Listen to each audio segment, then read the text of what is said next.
Hello बेटा, कैसे हैं आप लोग। हमने बेटा जब अपना चैप्टर पढ़ना शुरू किया था प्लांट ग्रोथ एंड डेवलपमेंट, जिसमें हम लोगों ने बेटा जी ग्रोथ वर्ड को पढ़ा था, डेवलपमेंट वर्ड को पढ़ा था एंड द लास्ट लेक्चर में हमने बातें करना शुरू किया था अबाउट द ऑक्सिन, जो कि एक प्लांट ग्रोथ रेगुलेटर है जो कि ग्रोथ को प्रमोट करता है। तो अब हम उससे आगे बात को आगे बढ़ाते हैं। हमारा सेकंड प्लांट ग्रोथ रेगुलेटर जो ग्रोथ को प्रमोट करता है उसका नाम होता है बेटा जी जिबरलिन। आप लोगों ने 10th क्लास में ऐसी कुछ बातें सुनी होंगी इनके बारे में।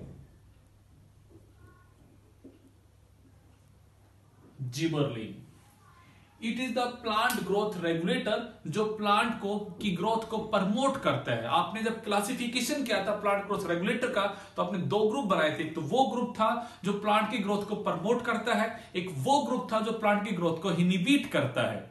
तो ये उसी ग्रुप में आता है, प्लांट ग्रोथ प्रमोटर वाले ग्रुप में। चलिए अब बातें करते हैं। जैसे कि हमने ऑक्सिन के बारे में कहा था कि ऑक्सिन जो होता है उसका केमिकल नेचर होता है कि वो एक वीक एसिड होता है। वैसे हम कहते हैं जिबरलिन को ही एक और नाम देते हैं बेटा जी यहां पे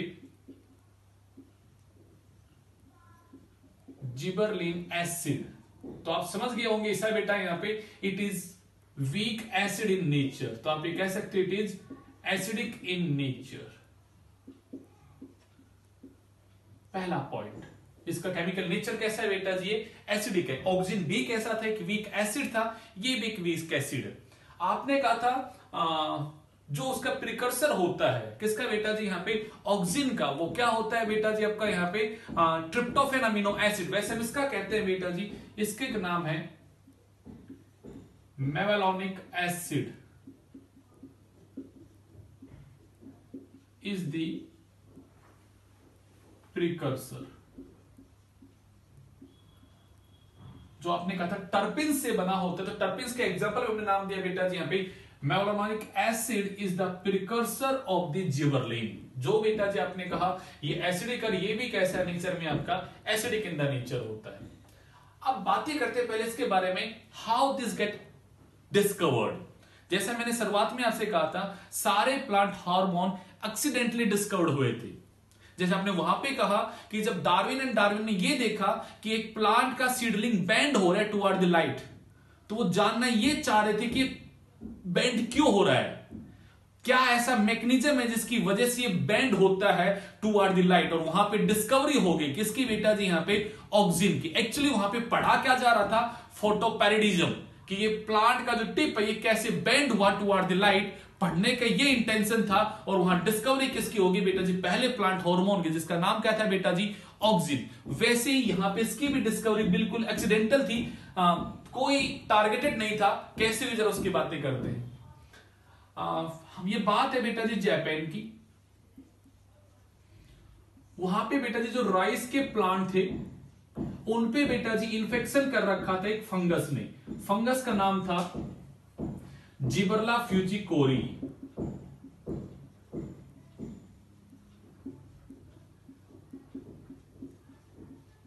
चंचल बेटा हमने कहा फंगस थी, उसका नाम था जिबरला फ्यूजिकोरी। इसने बेटा जी इन्फेक्शन किया किसको, यहां पे राइस के प्लांट को। और इसके इन्फेक्शन की वजह से राइस प्लांट को जो डिजीज होता है उस डिजीज को हम कहते हैं बेटा जी बेकने डिजीज, या हम इस डिजीज को कहते हैं बेटा जी फुलिस डिजीज। अब पॉइंट ये आता है बेटा जी कि इस डिजीज के सिम्टम्स क्या थे। तो निधि बेटा इसके सिम्टम्स थे कि इस प्लांट की जो स्टेम है वो कैसी है बेटा जी, थिन है। उस स्टेम का कलर जो है वो है बेटा जी पेल ग्रीन स्टेम। कलर उसका ग्रीन ना होके कैसे पेल ग्रीन है। और आपने कहा longer than normal healthy plant. और ये जो प्लांट थे बेटा जी दीज आर स्ट्राइल, वो अनफर्टाइल थे। इन 4 सिम्टम्स पे जरा ध्यान दीजिएगा। चिंकी बेटा यहां पे ध्यान देने वाली बात क्या है कि जिस राइस के प्लांट को इस फंगस ने इन्फेक्शन कर रखा था, फंगस का नाम क्या था जिबरला फ्यूजिकोरी। और उसने जब राइस के प्लांट पे हमला किया तो हमने उस डिजीज का नाम क्या रखा बच्चा यहाँ पे, बेकनी डिजीज, या उसको हम बोलते हैं फुलिस डिजीज। उस डिजीज के सिम्टम्स जो वो प्लांट शो कर रहा था वो क्या थे बेटा जी, कि उस प्लांट की जो स्टेम है वो कंपेरेटिव थिन है in comparison to a healthy plant. उसकी जो स्टेम का कलर है बेटा जी वो होता है पेल ग्रीन, जबकि होना कैसा चाहिए था ग्रीन, वो कैसा यहां पे पेल ग्रीन है, येलोइश ग्रीन है। आपने कहा बट उसकी स्टेम का साइज नॉर्मल प्लांट से ज्यादा बड़ा है और अप्रोक्स 50% उसकी हाइट ज्यादा है। यस, आपने सही सुना, उसकी हाइट 50% नॉर्मल प्लांट से ज्यादा है। डिजीज है प्लांट बट उसकी हाइट ज्यादा है और वो प्लांट अनफर्टाइल है, उसके सीड्स प्रोड्यूस नहीं होंगे वहां, उसमें ग्रेन प्रोड्यूस नहीं हो रहे हैं वहां पे, और वो प्लांट लॉन्गर है। अब यहां से दिमाग स्टार्ट होता है काम करने का। उन्होंने क्या किया, इसी फंगस का फंगाई का एक्सट्रैक्ट लिया, मतलब उन्होंने फंगस को किल किया और उसके सेल के साइटोप्लाज्म में जो भी केमिकल थे उसको उसने क्या किया, आइसोलेट किया। तो हमने कहा उसने फंगस का एक्सट्रैक्ट लिया और उसको बेटा जी स्प्रेड कर दिया नॉर्मल राइस प्लांट पे, and it was observe that इस राइस प्लांट की हाइट जो थी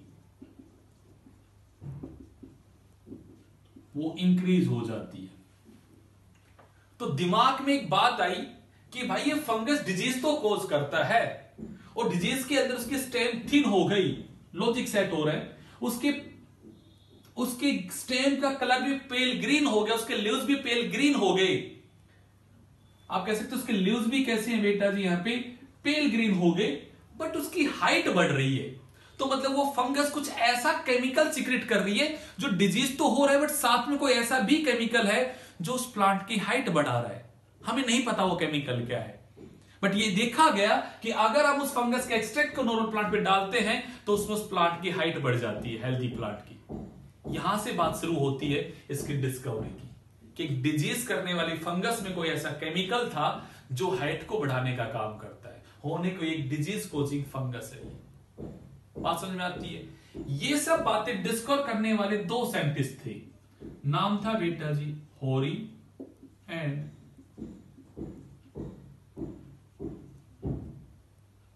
कोरसवा। नाम था बेटा जी यहां पे होरी एंड दूसरे साइंटिस्ट का नाम था बेटा जी यहां पे आपका कोरुसावा।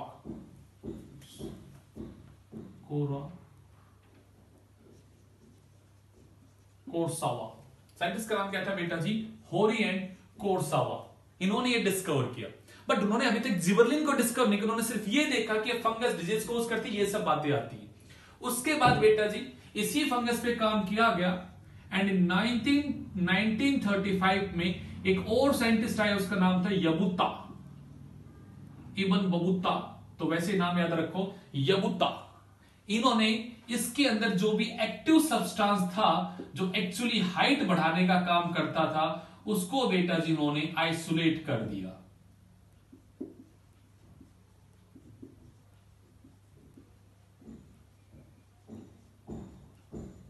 और उस एक्टिव सब्सटेंस का नाम रखा गया बेटा जी जिबरलिन।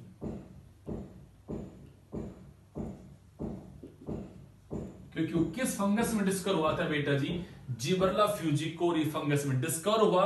तो हमने कहा कि उसी फंगस से यबूता ने 1934 में वो एक्टिव सब्सटेंस आइसोलेट कर दिया जो हाइट को बढ़ाने का काम करता है, और उस सब्सटेंस का नाम क्या रखा गया बेटा जी यहाँ पे जिबरलिन। एक बार फिर दोबारा रिपीट करता हूं बातों को, सुनना, बड़ी जबरदस्त बात है, इंटरेस्टिंग सी बात है, सुनना जरा यहाँ पे। निधि बेटा फंगस है जिबरला फ्यूजिकोरी, वो फंगस डिजीज करती है, बैक्टीरिया डिजीज, जिसके अंदर प्लांट की हाइट बढ़ जाती है और बाकी सिम्टम्स आते हैं।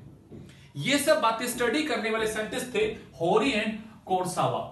उसके बाद अगला साइंटिस्ट आया यबूता, उसने ये देखा कि ईस्ट के एक्सट्रैक्ट में कोई ऐसी चीज है जो उस प्लांट की हाइट को बढ़ाने का काम करता है, बट पता नहीं वो क्या चीज है। डिस्कवरी स्टार्ट होती है और वो 1935 में इस लायक होता है कि उस एक्टिव सब्सटेंस को उस फंगस से आइसोलेट कर लेता है जो एक्चुअली प्लांट की हाइट बढ़ाने का काम करता है, और उस एक्टिव सब्सटेंस का नाम रखा गया बेटा जी यहाँ पे जिबरलिन, क्योंकि पहली बार ये जिस फंगस से हमें निकाला उसका नाम क्या था, जिबरला फ्यूजिकोरी। जिबरला फ्यूजिकोरी ये है बेटा जिसकी डिस्कवरी। जो आपको यहां समझनी है, क्योंकि आपसे यहां से क्वेश्चन सीधा सीधा पूछा जाता है फंगस का नाम बताओ, तो आपको फंगस का नाम बताना है, कैसे उसका नाम पड़ा जिबरलिन आपको यह बताना है, डिजीज का नाम क्या होता है बैक्टीरिया डिजीज आपको यह बताना है, किसने ये एक्टिव सब्सटेंस आइसोलेट किया आपको यह बताना है, उसका नाम है यबूता। ये सब बातें आपको याद रखनी है। होरो कुरोसावा ने इसको सबसे पहले ऑब्जर्व किया था, आपको ये सब बातें करनी है। अब कई बार क्या होता है हमारे पेपर में क्वेश्चन आता है जिबरला फ्यूजिकोरी कहीं ऑप्शन में नहीं होता है और दूसरा एक नाम ऑप्शन में होता है, आपको उस नाम को भी देखना है यहां पे।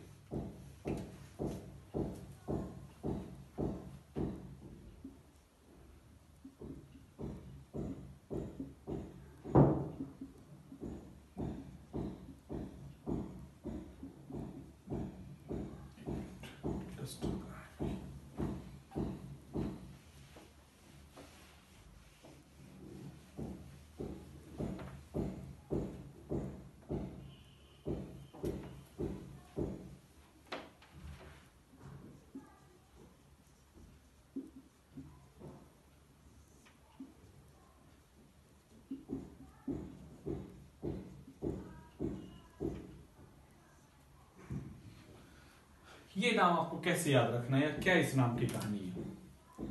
आप लोगों ने फंगस पढ़ा था ड्यूटेरोमाइसीट्स, याद कीजिएगा आपने फंगस पढ़ा था ड्यूटेरोमाइसीट्स, उसमें एक लाइन बोली थी कि जो इम्परफेक्टिव फंगस होती है जिनमें सेक्सुअल रिप्रोडक्शन डिस्कवर नहीं होता है, हम उन फंगस को रखते हैं ग्रुप में, उसका नाम था ड्यूटेरोमाइसीट्स। जिनकी नाम याद करके देखो, ड्यूटेरोमाइसीट्स, जिसका सेक्सुअल रिप्रोडक्शन डाउटफुल है, जिसका सेक्सुअल रिप्रोडक्शन डाउटफुल है उसे हम बोलते हैं ड्यूटेरोमाइसीट्स, जिनका सेक्सुअल रिप्रोडक्शन डाउटफुल है।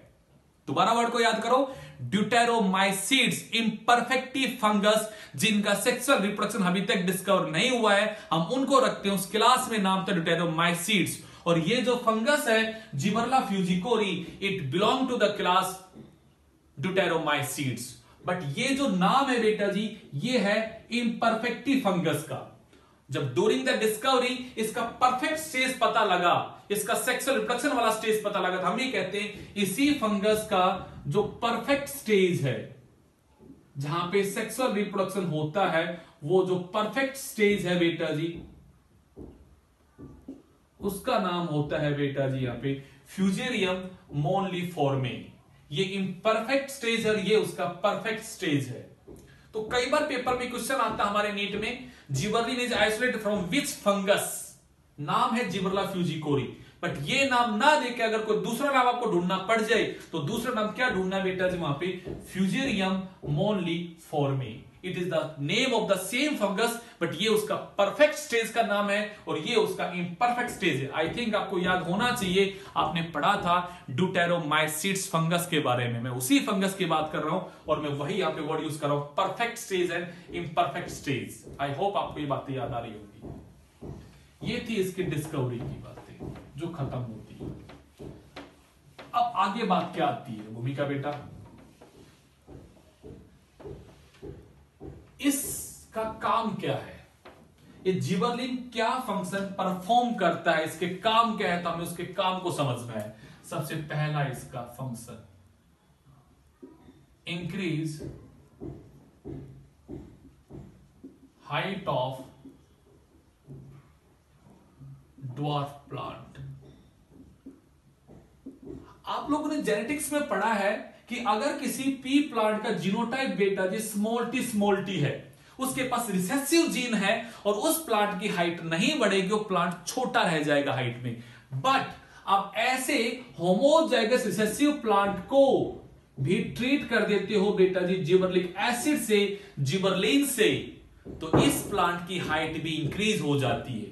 ये एक्चुअली इंटरनोड का साइज इंक्रीज करता है, it increase the internode size, और प्लांट की हाइट को क्या करता है, ये इंक्रीज करता है। तो अच्छी सी लाइन लिखू बेटा जी, it increase the height, increase height of dwarf plant by increasing size of internodal segment, by increasing the size of internodal segment. वो इंटरनोडल सेगमेंट का साइज बढ़ा के बेटा जी साइज बढ़ाता है किसका, यहाँ पे हाइट बढ़ाता है किसकी, ड्वार्फ प्लांट की। बड़ा ही जबरदस्त सा वर्ड आता है, इट कॉज बॉल्टिंग। एक्चुअली एक टर्म है जिसको आपको यूज करना है। आपने यहां तो कह दिया ये ड्वार्फ प्लांट की हाइट को बढ़ाता है, बट आप कहते हो सर कुछ प्लांट ऐसे हैं जो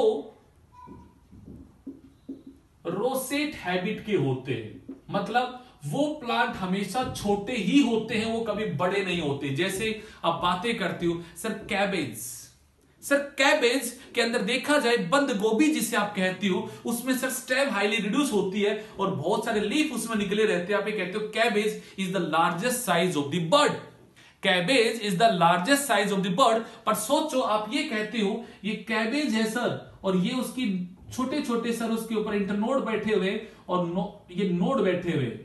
श्रुति बेटा नोड से निकलता है लीव्स, तो सोचो ये ऐसे लीव्स हैं जो निकले हुए हैं बेटा जी, और इस तरह से वो बंद गोभी है, वो कैबेज है, वो एक क्लोज बर्ड है। आपको ऐसे दिखाई देते हैं सर, वो पत्ते निकले हुए हैं और ऐसे वो आपके सारे के सारे उसे कवर किए बैठे हैं।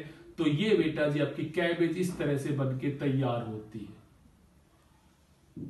निधि बेटा इस तरह से समझ के देखो कि इंटरनोड का साइज बहुत ही छोटा होता है और ये पत्ते ऐसे कवर्ड रहते हैं, तब जाके भैया जब ये कहते हो ये हमारी कैबेज है। तो ऐसा प्लांट जिसमें मेनली इंटरनोड बहुत ही छोटे होते हैं, जिसमें इंटरनोड बहुत ही छोटा होता है और स्मॉल हाइट के जो प्लांट होते हैं हम कहते हैं उन प्लांट्स को हम क्या बोलते हैं बेटा जी, रोसेट हैबिट। सोचो जरा, मैं अगर बंद गोभी के ऊपर जिबरलिन का स्प्रे कर दूं तो क्या होगा चिंकी, अगर आपने जिबरलिन का स्प्रे कर दिया अपनी बंद गोभी पे तो क्या होगा, बंद गोभी नहीं होगी, वो खुली गोभी बन जाएगी। सोचो अगर यहां पे ये इंटरनोड का साइज बढ़ जाएगा, ईसा बेटा ये इंटरनोड का साइज बढ़ जाएगा, तो सर ये अभी तो लीव्स जो ओवरलैप कर रहे हैं, जो इसे बंद हो रहे हैं, फिर ये ओवरलैप नहीं रहेंगे, ये तो भाई जी बंद गोभी क्या बन जाएगी, यहाँ पे खुली गोभी बन जाएगी। तो आपने कहा it is used to increase the height in the roset plant and this phenomena is known as bolting। क्या बोला मीनाक्षी मैंने, it increased the height of the internode in the roset plant and this phenomena is known as bolting। उस phenomena को क्या बोलते हैं, bolting। की roset plant की भी height उसने क्या कर दी, यहाँ पे increase कर दी। हमने कहा उस phenomena का नाम है बेटा जी यहाँ पे bolting। तो याद रखना बेटा जी ये bolting cause करता है। अगला वर्ड आता है बेटा जी, इट कॉज सीड जर्मिनेशन। ये फेवर करता है यहाँ पे सर बेटा सीड जर्मिनेशन का। अब राखी बेटा हमारे दिमाग में पॉइंट आता है, प्रिया बेटा दिमाग में पॉइंट आता है, तरुण पॉइंट आता है दिमाग में, सीड जर्मिनेशन में क्या करता होगा। तो हम एक बात कहते हैं, सीड के अंदर स्टोर फॉर्म ऑफ फूड है, सीड में स्टोर फॉर्म ऑफ फूड है, फूड वहां स्टोर हो रहा है। सोच के देखो अगर ये हार्मोन उस सीड में हाइड्रोलिटिक एंजाइम्स को बनवा दे, और अगर बहुत सारे हाइड्रोलिटिक एंजाइम्स बनेंगे तो फूड का ब्रेकडाउन होगा, और अगर फूड का ब्रेकडाउन होगा तो एक कॉम्प्लेक्स फॉर्म सिंपलर फॉर्म में कन्वर्ट होगा। अगर एक सिंपलर फॉर्म की फूड की बनेगी वहां पे रेस्पिरेटरी सबस्ट्रेट बढ़ेगा, वो बढ़ेगा बेटा जी तो उस प्लांट में एनर्जी बढ़ना शुरू हो जाएगा, तो वहां पे प्लांट वो सीड आपका ग्रो करना शुरू कर जाएगा। तो मैंने कहा cause formation of hydrolytic enzyme like amylase, lipase, protease and increase respiratory या increase simpler form of food and convert complex form into simpler form of food। ये करता है बेटा जी। और इस तरह से सीड की जो डोरमेंसी को, या मैं कहूंगा ये सीड की जनरेशन को क्या करता है, हेल्प करता है। आप ये भी कह सकते हो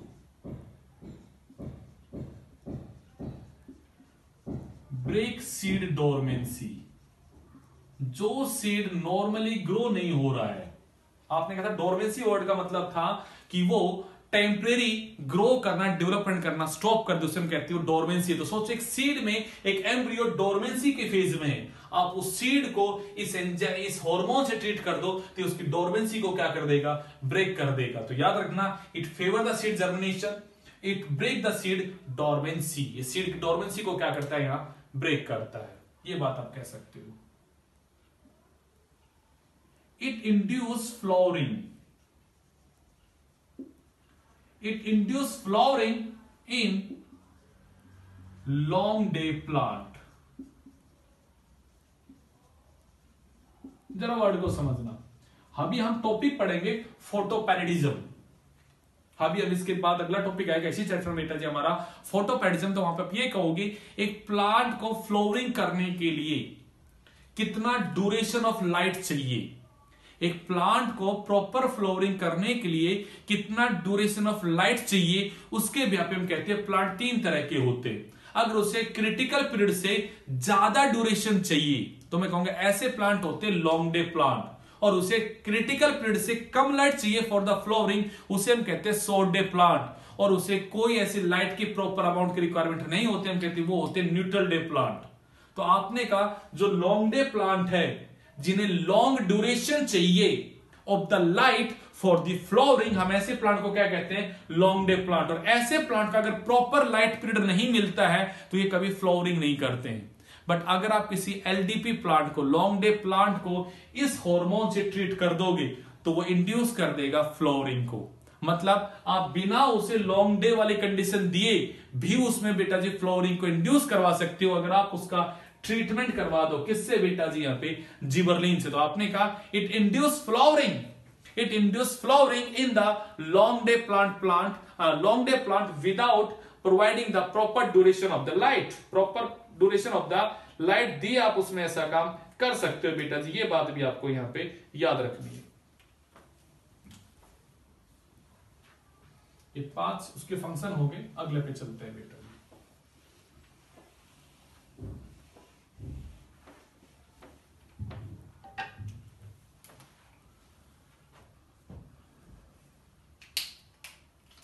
it help in fruit development.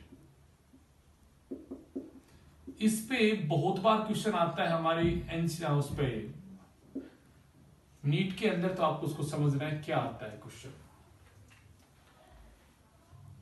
आपने अभी कहा ये ग्रोथ प्रमोटिंग हार्मोन है, तो अगर आप इसका बेटा स्प्रे कर दोगे तो भैया जी फ्रूट के साइज को इनलार्ज करने में हेल्प करता है। मेरे वर्ड को सुनना, फ्रूट के साइज को इनलार्ज करने में। जैसे हम बातें करें एप्पल और पियर के फ्रूट्स की प्रॉपर शेप एंड साइज बने, उसके लिए हम बेटा जी यूज करते हैं जिबरलिन का, जिबरलिक एसिड का हम बेटा जी स्प्रे करते हैं, ताकि वहां पे जो फ्रूट है, जैसे आप देखते हो मार्केट में कई बार छोटे छोटे साइज के सेब भी आते हैं और कई बड़े साइज के सेब आते हैं, बड़े साइज के एप्पल आते हैं। तो आप ये कहते हो सर अगर अर्ली मैच्योरिटी से, मतलब मैच्योरिटी से पहले अगर वो गिर जाएगा, वो अर्ली फेज में अगर वो गिर जाएगा, साइज छोटा रह जाएगा। बट अगर आप जिबरलिन का स्प्रे कर दोगे तो उसकी अर्ली फॉल नहीं होने वाला और उसका साइज और प्रॉपरली डेवलप होने वाला है और वो साइज उसका बड़ा होगा। तो अभी कहते हैं प्रॉपर साइज एंड शेप के लिए हम फ्रूट्स के अंदर बेटा जी यूज करते हैं किसका, यहाँ पे जिबरलिन का, क्योंकि इसका फंक्शन होता है increase the storage of the food with in the ovary and enlarge the size of the fruits. ये इसका एक फंक्शन है। तो मेनली एप्पल और पियर के केस में ऐसा यूज करते हैं। चलिएगा अगला फंक्शन आता है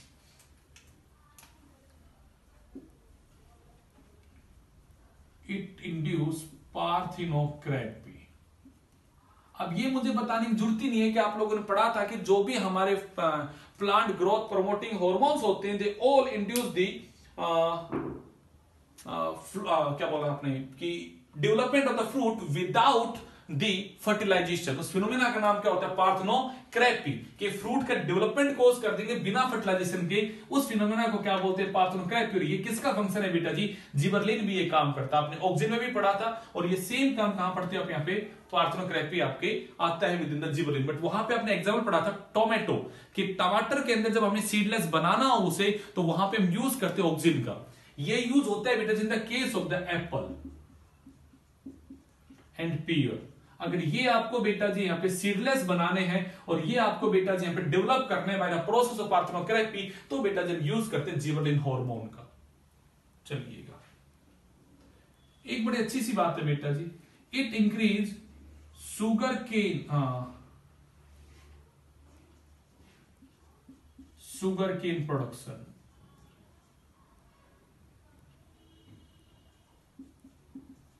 ये शुगर केन की प्रोडक्शन को इंक्रीज करता है। आई थिंक आप लोगों को पता है, गन्ना, हम गन्ना खाते हैं, तो गन्ना कैसा होता है? आप ये कहते हो सर गन्ना में हमने ऐसा करते हैं कि ये अगर एक गन्ना है तो उसके बीच में होता है नोड,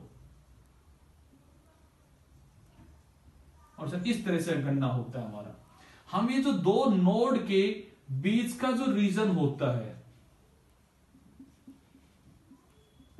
उस रीजन को बेटा हम क्या कहते हैं? यहां पे इंटरनोड।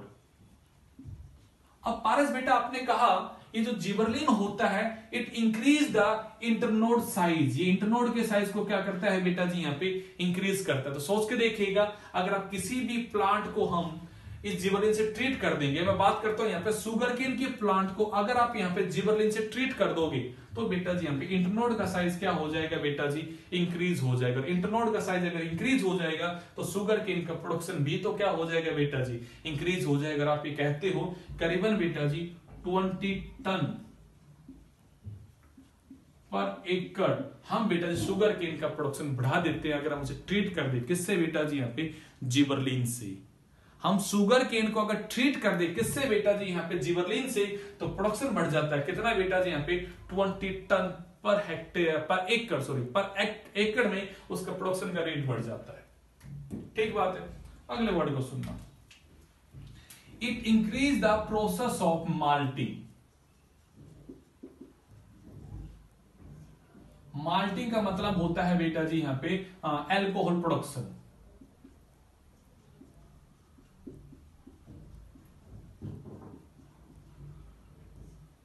देखो हम लोग क्या करते हैं, मेनली राइस का या चने का, या मैं कहूंगा अपने क्या नाम उसको क्या बोलते हैं, जौ का, इन सब का यूज करते हैं अल्कोहल के प्रोडक्शन में। हम वहां क्या करते हैं बेटा जी? एनारोबिक रेस्पिरेशन करते हैं।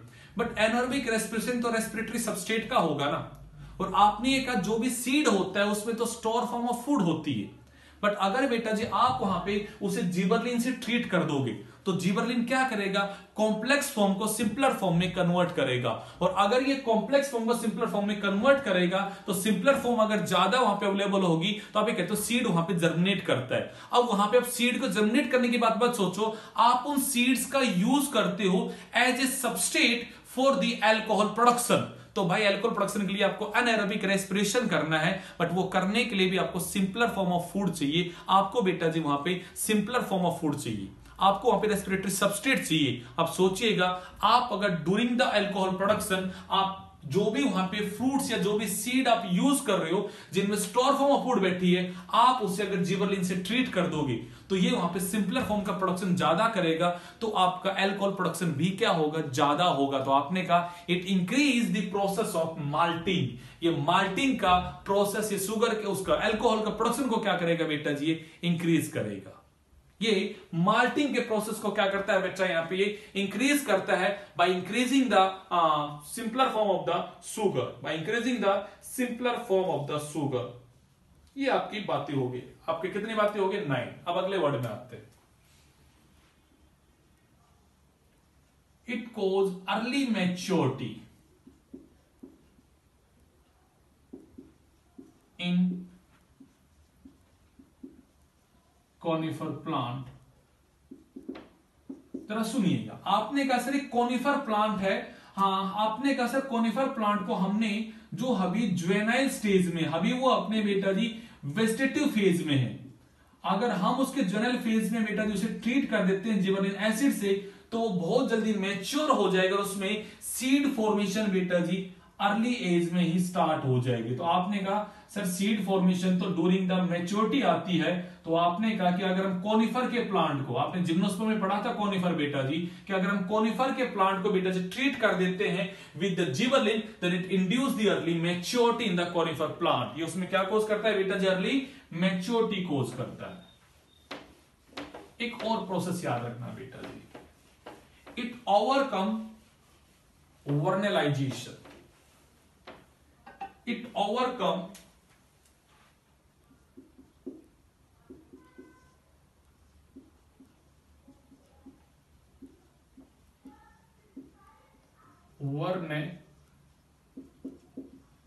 वर्नलाइजेशन।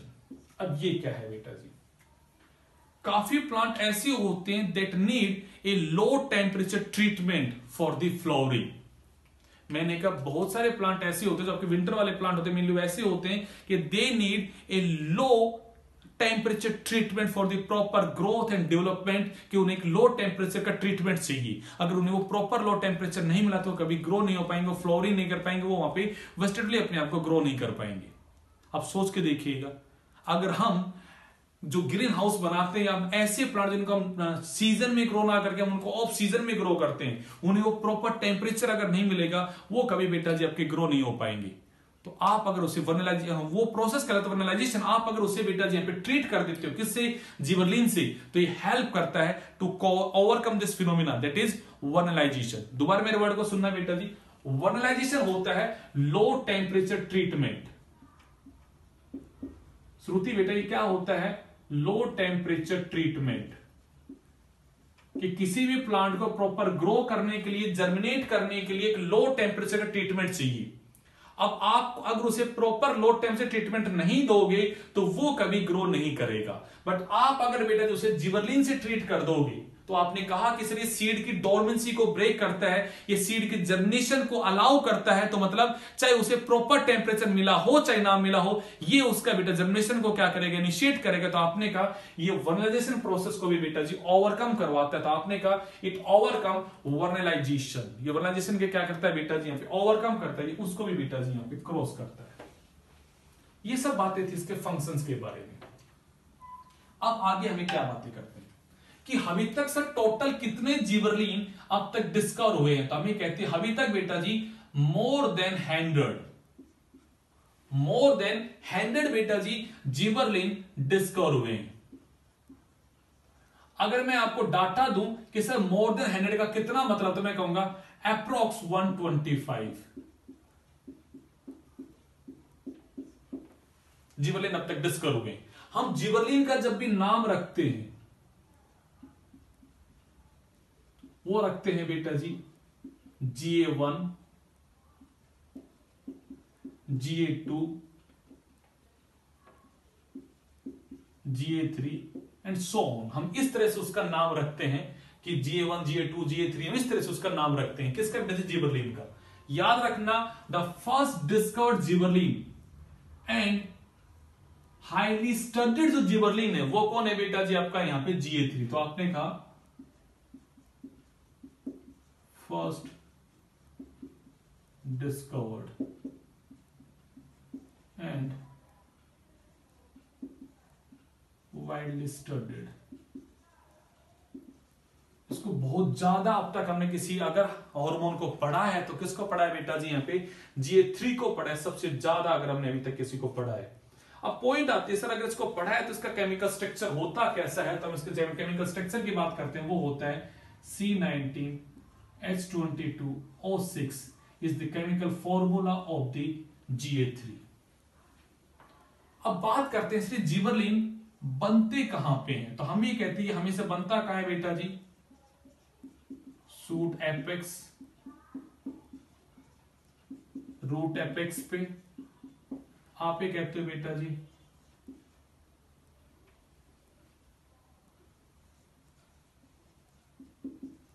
जर्मिनेटिंग सीड में ये अबेंडेंट होता है। जो सीड बेटा जी जर्मिनेट कर रहा हो उसमें अबेंडेंट अमाउंट में क्या होता है बेटा जी, यहाँ पे जिबरलिन होता है। ये बात याद रखना बेटा जी। यहां मैं कहूंगा जो डेवलपिंग फ्रूट है,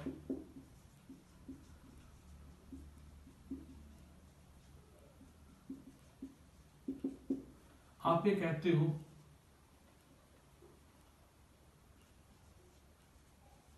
जो बर्ड है उनमें बेटा जी बहुत ही ज्यादा अमाउंट में आपको मिलता है। सबसे हाईएस्ट कहां मिलता है बेटा जी, जर्मिनेटिंग सीड में इसका अमाउंट अबेंडेंट होता है। सोचो सीड जर्मिनेट कर रहा है तो वहां पे उसकी कॉम्प्लेक्स फॉर्म को सिंपलर फॉर्म में कन्वर्ट करने का सारा काम किसका है बेटा जी, यहाँ पे जिबरलिन का है। तो it's all about the hormone gibberellin जो हमारा यहाँ पे खत्म होता है।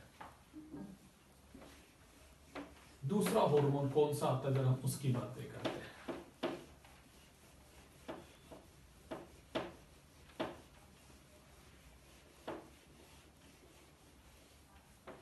हमारा दूसरा हार्मोन जो आता है बेटा जिसका नाम है यहाँ पे साइटोकाइनिन। साइटोकाइनिन ये हमारा बेटा जी थर्ड ग्रोथ प्रमोटिंग हार्मोन है। ये हमारा बेटा जी यहाँ पे थर्ड ग्रोथ प्रमोटिंग हार्मोन है जिसके बारे में हमें बेटा जी यहाँ पे बातें करनी है। क्या नाम बेटा जी यहाँ पे ग्रोथ प्रमोटिंग हार्मोन। आपने कहा सर इसका मतलब क्या है, तो इसका जरा मतलब को देखना बेटा जी। इट इंड्यूस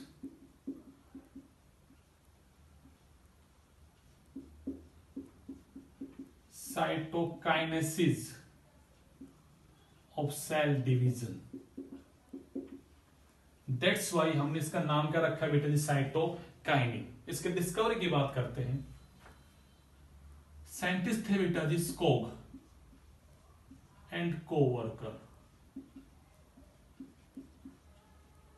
वो लोग बेटा जी काम कर रहे थे टोबैको प्लांट पे। उन्होंने टोबैको के प्लांट के लिए बेटा जी इंटरनोडल सेगमेंट, मतलब आप ऐसा कह रहे हो सर ये अगर टोबैको का प्लांट है तो ये उसकी जो इंटरनोड है उन्होंने इसके पीस को लिया और उन्होंने डाला बेटा जी उसको एक न्यूट्रिएंट मीडिया में।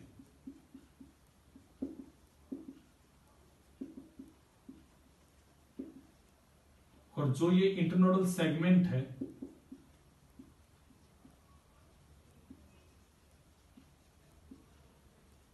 इसको उन्होंने ट्रीट कर दिया बेटा जी ऑक्सिन हार्मोन से। किसे ट्रीट किया उन्होंने, ऑक्सिन हार्मोन। तो क्या देखते हैं बेटा जी यहाँ पे कैलस की फॉर्मेशन होती है। मैंने सुबह ही क्लास में आपसे बातें की थी कैलस की।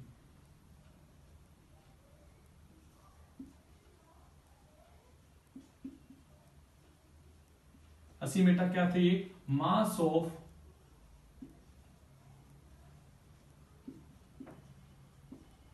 Undifferentiated cell. Mass of undifferentiated cell जो था उसका नाम क्या था बेटा जी, कैलस। तो उन्होंने क्या देखा कि जब हम यहां पे टोबैको के इंटरनल सेगमेंट का बेटा जी कैलस बनाते हैं तो उन्होंने ये कहा कैलस डू नॉट प्रोलिफरेट। वो कैलस एक साइज में बनता है बट उसके बाद वो प्रोलिफरेट नहीं होता। कब तक, जब तक कि उसमें ऑक्सीजन के साथ हमने बेटा जी क्या नहीं डाला यहां पे, या तो हम डाल देते हैं बेटा जी ईस्ट का एक्सट्रैक्ट, या हम डालते हैं बेटा जी कोकोनट मिल्क को, या फिर हम उसमें डालें बेटा जी वस्कुलर टिश्यू। वस्कुलर टिश्यू, दोबारा वर्ड को सुनना।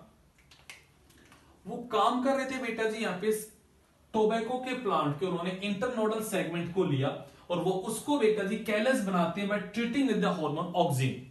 वो कहती है ऑक्सिन सेल डिवीजन कोज करता है, यहां पे एक मास ऑफ द सेल बन जाता है। ये ऑक्सिन एक सेल डिवीजन करवाता है, मास ऑफ द सेल बन जाता है, बट एक प्रॉपर साइज बनने के बाद में ये कैलस फर्दर प्रोलिफरेट नहीं करता, ये कैलस फर्दर ग्रो नहीं करता। उसके बाद इसकी ग्रोथ क्या हो जाती है, रुक जाती है। बट अगर हम मीडिया में ऐड कर दे बेटा जी ईस्ट का एक्सट्रैक्ट, या फिर हम ऐड कर देते हैं कोकोनट का मिल्क, या फिर मैं ऐड कर देता हूं यहां पे वस्कुलर टिश्यू, या फिर मैं यहां पे ऐड कर देता हूं बेटा जी एंडोस्पर्म। अगर मैं ये इनमें से कोई भी चीज ऐड कर देता हूं तो ये फर्दर प्रोलिफरेट होना शुरू हो जाता है, कैलस गेट प्रोलिफरेटेड, और ये साइज में बढ़ना शुरू हो जाता है अगर ये सब चीज बेटा जी मैं डाल दूं, कोई भी एक चीज इनमें से।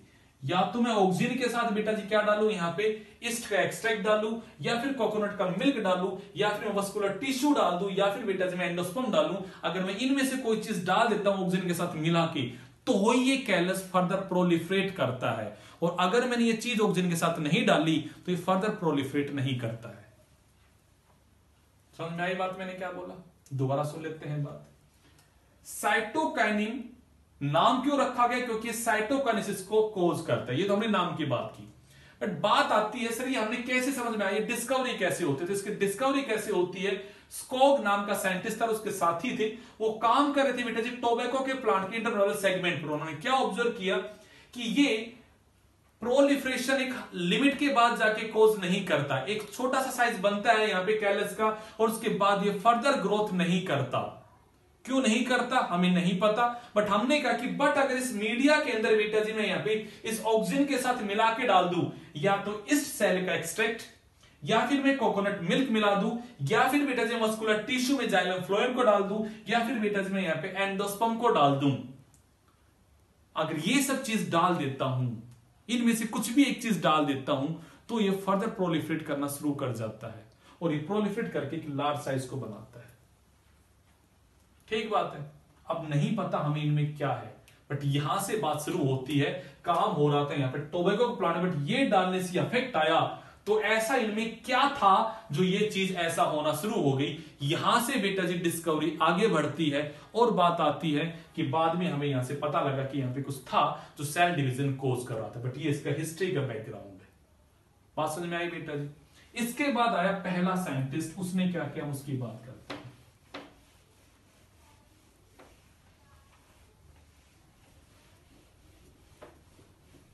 यहां पे आया पहला साइंटिस्ट बेटा जी, उसका नाम था मीलर। इन जनाब ने क्या देखा, इन्होंने बेटा जी हैरिंग फिश,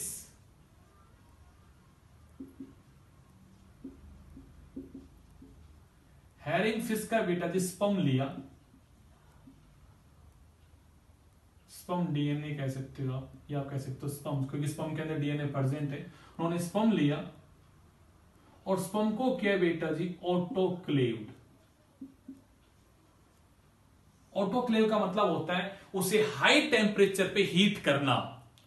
उन्होंने हैरिंग फिश का स्पर्म लिया और उसको किया बेटा जी ऑटोक्लेव, और उसको ऑटोक्लेव जो किया तो डीएनए टूटा बेटा जी, और वो जो डीएनए टूटा उससे बेटा जी केमिकल बना, और वो केमिकल उन्होंने बेटा जी आइसोलेट किया, और उस केमिकल का उन्होंने नाम रखा बेटा जी काइनेटीन, और it is the first cytokinin that is discovered.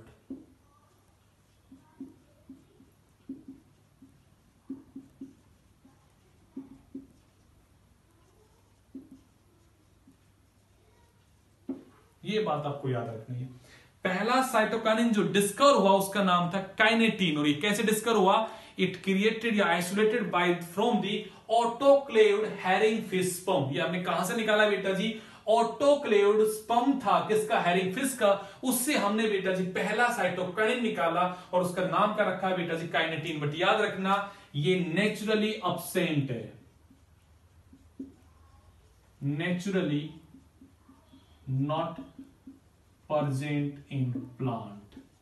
ये नेचुरली किसी प्लांट में नहीं होता, ये एक आर्टिफिशियल साइटोकाइनिन है, ये एक सिंथेटिक, नॉट आर्टिफिशियल मैं कहूंगा, इट्स ए सिंथेटिक, ये नेचुरली प्लांट में नहीं है। सिंथेटिक भी नहीं कहूंगा मैं इसे, कि ये प्लांट में नहीं प्रेजेंट है। एक होता है ना प्लांट में, हम प्लांट हार्मोन पढ़ रहे हैं तो ये प्लांट का हार्मोन है, इसकी एक्टिविटी बिल्कुल वैसी ही है जैसी कि एक साइटोकाइनिन की होती है, ये भी साइटोकाइनेसिस कोज करता है, ये भी बिल्कुल प्लांट हार्मोन साइटोकाइनिन के जैसा है जो साइटोकाइनेसिस कोज करता है, बट ये नेचुरली किसी प्लांट में आज तक डिस्कवर नहीं हुआ है, ये केमिकली बिल्कुल अलग है। और ये कैसे बना बेटा जी, by the herring fish sperm autoclave. हमने जब हैरिंग स्पर्म का ऑटोक्लेव कर दिया स्पर्म को बेटा जी, तो उससे बना बेटा जी केमिकल, हमने उसका नाम रखा काइनेटिन। और ये बेटा जी बिल्कुल है साइटोकिनिन। तो हमने कही पहला साइटोकिनिन है जो डिस्कवर हुआ बेटा जी, बट ये नेचुरली प्रेजेंट नहीं है।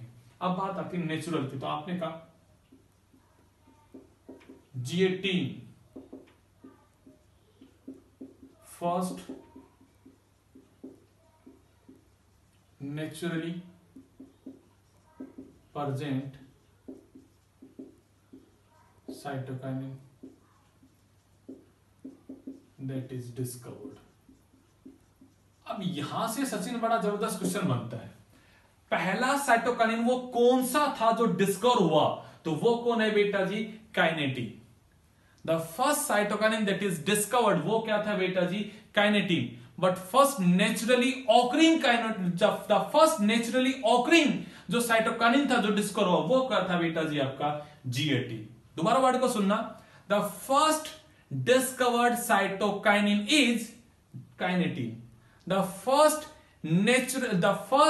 naturally occurring cytokinin that is discovered, the first naturally occurring cytokinin that is discovered is G18। हुई बातें, पॉइंट आ गया सभी। कहां से निकाला था हमने? कहां से निकाला बेटा जी? कॉर्न कर्नल्स और कोकोनट एंडोस्पर्म कह सकते हो या फिर उसका मिल्क कह सकते हो, जो हम कोकोनट का पानी पीते हैं ना वो वाला बेटा जी, उससे निकला ये पहला बेटा जी आपका नेचुरली ऑकरिंग बेटा जी आपका यहाँ पे पहला हमने जो निकाला वो कहां से निकाला बेटा जी? आपका यहाँ पे फ्रॉम दी कॉर्न कर्न, या फिर हम कहते हैं कोकोनट एंडोस्पर्म, या फिर आप कह सकते हो कोकोनट मिल्क से बेटा जी फर्स्ट नेचुरली ऑकरिंग बेटा जी आपका साइटोकाइनिन डिस्कवर हो गया। आज तक टोटल बेटा जी अप्रॉक्स 18 साइटोकाइनिन डिस्कवर हुए, हम शॉर्ट फॉर्म बोलते हैं सीके। आज तक टोटल कितने बेटा जी? 18 सीके आज तक बेटा जी डिस्कवर हुए। मैं बातें कर रहा हूं दोबारा आपसे, पहला जो साइटोकाइनिन डिस्कवर हुआ बेटा जी वो था काइनेटिन, बट नेचुरली ऑकरिंग जो पहला डिस्कवर हुआ वो क्या था बेटा जी? G18। ये कहां से निकाला गया था बेटा जी? यहाँ पे ये ऑटोक्लेव्ड हैरिंग स्पर्म जो है फिश का स्पर्म था, ये वहां से निकाला हुआ है बेटा जी। और ये निकाला कॉर्न कर्न और बेटा कोकोनट मिल्क से निकाला हुआ है यहाँ पे। ये फर्स्ट नेचुरली ऑकरिंग है बेटा जी, ये बात याद रखना आप लोग, इन पे क्वेश्चन बनता है। अगला क्वेश्चन जो सचिन इस पे बनने वाला है वो क्या है बेटा जी? अब तक आपने दो भैया जी पढ़े हैं ग्रोथ हार्मोन, एक का बेटा जी नाम था यहाँ पे ऑक्सिन, एक का बेटा जी नाम था यहाँ पे जिबरेलिन, और दोनों बेटा जी एसिडिक इन द नेचर थे। याद रखने वाली बात ये है बेटा जी, it is basic in nature. बेटा ये हार्मोन जो है वो कैसा है? बेसिक इन नेचर है, ये एसिडिक नहीं है। इसका जो प्रिकर्सर है वो क्या है बेटा जी? Adenine, that is purine.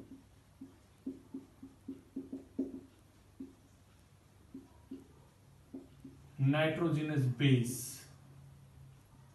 वो क्या है बेटा जी? इसका यहां पे प्रिकर्सर है। इसका जो प्रिकर्सर है वो कौन है बेटा जी? एडेनिन है। इसका प्रिकर्सर एक नाइट्रोजनस बेस है बेटा जी, और ये हार्मोन बेटा जी बेसिक इन द नेचर है। ये बातें आपको याद रखनी है। अब बात आती है साइटोकाइनिन का क्या फंक्शन है। तो पहला फंक्शन तो आपने अभी कह दिया, induce cell division by causing cytokinesis. ये साइटोकाइनेसिस को फेवर करता है, तो हम कहेंगे सेल डिवीजन को क्या करता है बेटा जी? यहाँ पे फेवर करता है। आप कहोगे बेटा जी ये कोज करता है cell elongation by causing solubilization of the minerals. ये भी बेटा जी ब्रेक करता है सीड डोरमेंसी को। सब वैसे ही फंक्शन है जो आप पहले पढ़ चुके हो। ये भी बेटा जी ब्रेक करता है किसको? सीड की डोरमेंसी को। याद रखना है बेटा, it delay sensation of leaves. ये बड़ा ही इंपॉर्टेंट सा टॉपिक है जो आपको याद रखना है। इट डिले सेंसेशन, आपने पढ़ा था सेंसेशन का मतलब है एजिंग होना, बुढ़ापा आ जाना, और ये बेटा जी यहाँ पे डिले करता है सेंसेशन को। अब कहोगे सर ये कैसे करता है, तो मैं कहूंगा बेटा जी कैसे करता है, बाय causing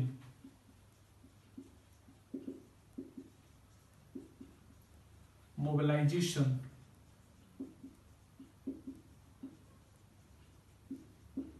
ऑफ मिनरल्स। ये मिनरल्स के मोबिलाइजेशन को कोज करके बेटा जी यहाँ पे किसी भी प्लांट के लीव्स के सेंसेशन को बेटा जी डिले करता है। एक अच्छी बात है बेटा जी, इसको हम कहते हैं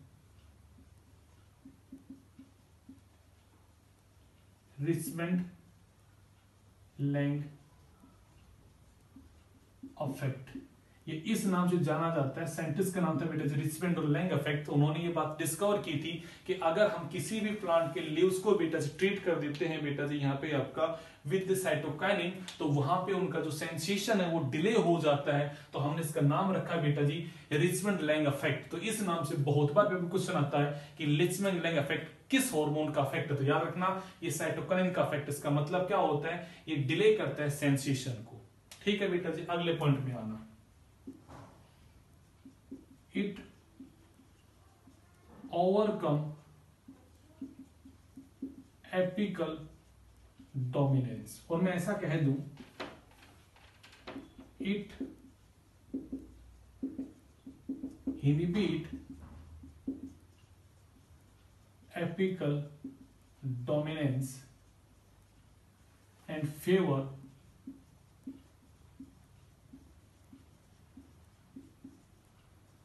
growth of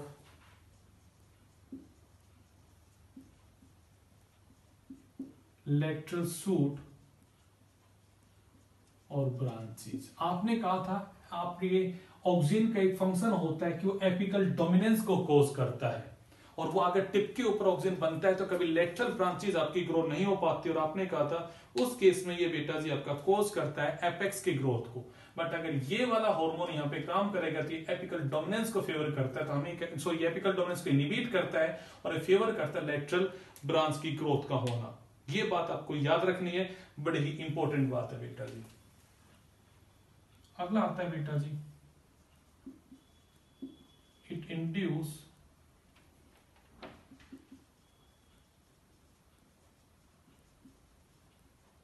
formation of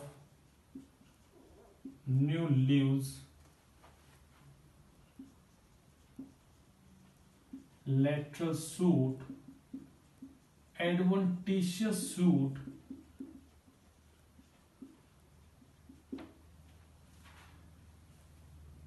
और याद रखना बेटा जी increase chloroplast number in leaves and increase chlorophyll content in leaves। अभी जैसे मैंने आपसे कहा ना कि अगर आप किसी भी प्लांट को बेटा जी यहां पे ट्रीट कर दो साइटोकाइनिन से, तो वो डिले करता है सेंसेशन को। और आपने कहा इसे बेटा सेंसेशन वर्ड का मतलब है पत्तों का येलो हो जाना, पीला पड़ जाना।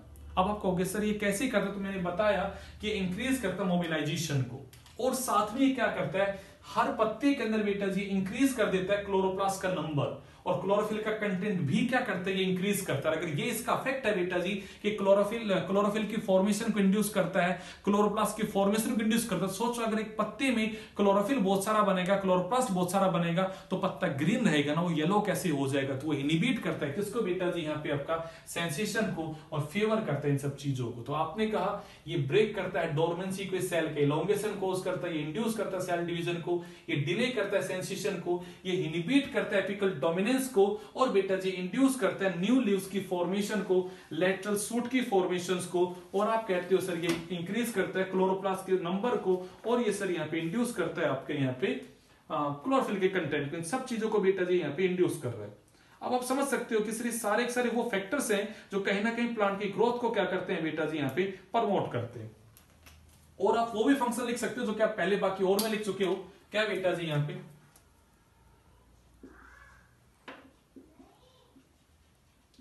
इंड्यूस फ्लोरिंग, और एक आप और लिख सकते हो बेटा जी यहां पे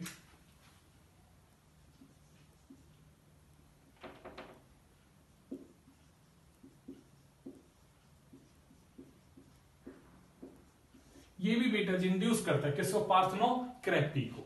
ये तीनों हार्मोन्स का फंक्शन आपने ऑक्सिन में पढ़ा था।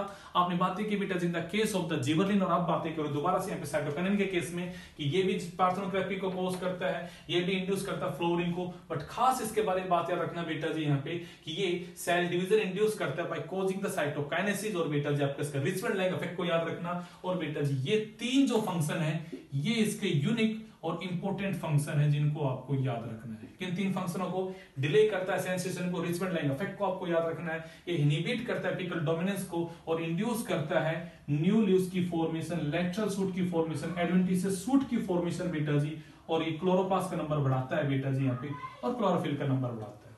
अब मैं एक इफेक्ट और बोलता हूं बेटा जी, आपने सुबह पढ़ा था ऑक्सिन के अंदर प्लांट टिश्यू कल्चर, जिसमें ऑक्सिन जो होता है वो रूट की फॉर्मेशन कोज करता है। तो वैसे आपको याद रखना है बेटा जी यहाँ पे इन पीटीसी सीके इंड्यूस, सीके बोले तो साइटोकाइनिन इंड्यूस सूट फॉर्मेशन। तो अब जरा याद रखना, मैं अगर आपसे इस तरह का क्वेश्चन बना दूं आप पे, सोचो अगर एक मीडिया में, अगर एक मीडिया में बेटा जी ऑक्सिन साइटोकाइनिन का रेशियो ग्रेटर देन 1 है, इसका क्या मतलब है कि सर ऑक्सिन ज्यादा है और साइटोकाइनिन कम है, और अगर ये कम और ये ज्यादा है तो मतलब वहां पर रेशियो 1 से ज्यादा होगा। तो इस केस में बेटा जी आपका ऑक्सिन ज्यादा है तो आप कहोगे इस केस में वहां पे होता है रूट फॉर्मेशन। आप ही कहते हो सर ये रेशियो अगर रिवर्स हो जाए,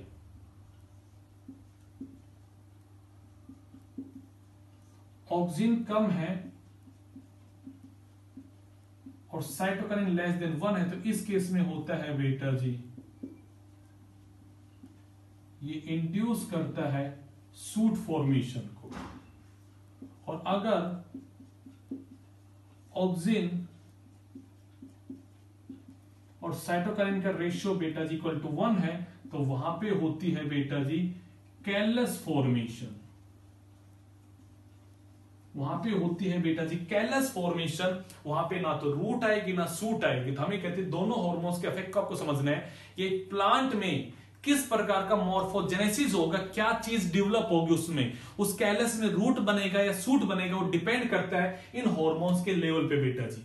अगर ये लेवल ग्रेटर देन 1 इसका मतलब ऑक्सिन ज्यादा है साइटोकाइनिन कम है, और अगर ऑक्सिन ज्यादा है तो क्या बनेगी वहां पे रूट फॉर्मेशन होगी, और अगर साइटोकाइनिन ज्यादा है और अगर ये ज्यादा रेशियो 1 से कम है तो आप ये कहते हैं सूट फॉर्मेशन होगी, और दोनों अगर इक्वल टू 1 है तो वहां पे क्या बनेगा बेटा जी कैलस बनेगा। इस बिहार पे क्वेश्चन आ जाता है हमारे पेपर में, तो आपको याद रखना है कि ये पीटीसी में साइटोकाइनिन का क्या फंक्शन है, और इन रेशियो पे अगर क्वेश्चन आ जाए तो आपको टैकल करना है बेटा जी।